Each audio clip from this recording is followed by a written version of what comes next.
alternating dumbbell shoulder press. So in the intro video, you saw two examples. One, I'm doing the alternating where both hands, or one hand, excuse me, is kept down low. I press, go to the opposite side. The second video example showed starting at the top, coming down and back up. That should be depicted in your programming on which one you're doing. And then also, we can do this from a couple different positions. I can do it standing like I am in the video. I can go to a half kneeling position, which is gonna be one knee on the ground. I can do it in a tall kneeling position, or I can also do it seated on a bench. So those are kind of different, the positions. Bottom down alternating, as I call it, is where you go at the bottom and you're alternating, and then top down is you're at the top and you're alternating down from the top. Pressing mechanics and low back positioning is what I want to talk about in the video here.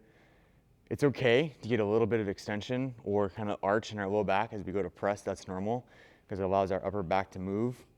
But what we want to avoid is excessively arching our low back to the point to where our ribs really flare out and you feel a ton of pressure into your back. So I like to start by getting my belly full of air, where I push out into my abdomen, which creates pressure, stability through my midsection.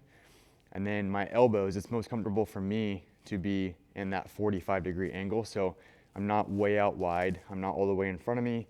I'm somewhere in the middle. And then we want the motion to come specifically from our shoulder. So when I go to press, I want the motion to come straight up. I don't want to see any dip and drive with my legs. That's a different movement. So pure, strict shoulder press. And then you're trying to get all the way in that overhead position and kind of reach toward the ceiling, come back down, and then go to the other side. If you find yourself really having to arch your back, either the weight is too high or you have some sort of limitation with your range of motion, maybe some deficit in your motor control, that stuff should have been screened out in your eval. So more than likely, adjusting your load is gonna help. Maybe you have a day where you feel a little bit irritable to get into the overhead position. Simply doing it on a bench to where you take the bench from a fully vertical position and bring it back a notch so it's at like a high incline. You can still have the same pressing mechanics. Usually that's a little bit more friendly on the shoulder if the shoulder is irritated.